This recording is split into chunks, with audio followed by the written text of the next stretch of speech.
আপনার কি মনে হয় যে বিজেপি যে ইজমটা নিয়ে চলে তাতে রাজনৈতিক বা ডেমোগ্রাফিক বাস্তবতা অনুযায়ী পশ্চিমবঙ্গে এই ইজম নিয়ে ক্ষমতায় আসা সম্ভব?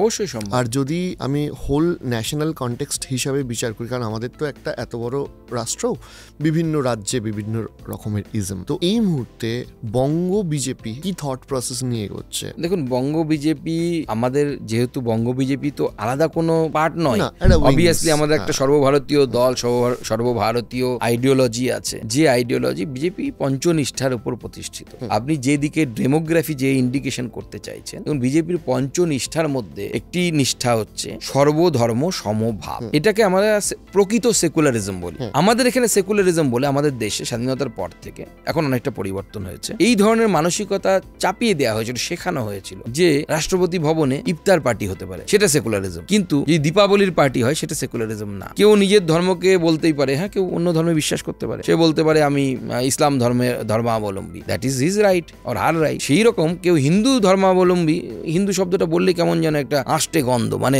সেকুলার ভাবটা বুঝি নষ্ট হয়ে গেল, এরকম একটা পুজো ঘরে যেমন ঠাকুর আমিষ ঢুকে গেলে যেরকম হয়, সেই ধরনের একটা আমাদের মধ্যে ট্যাবু বা একটা আমাদের লিগ্যাসিতে এটা ঢুকিয়ে দেওয়া হয়েছে। কিন্তু এখন বাঙালি চেঞ্জ হয়েছে, এই বাঙালি কমন বাঙালি চিৎকার করে জয় শ্রীরাম বলছে। আমরা শিখিয়েছি, বিজেপি শিখিয়েছে, এটা বিজেপির নতুন কিছু না।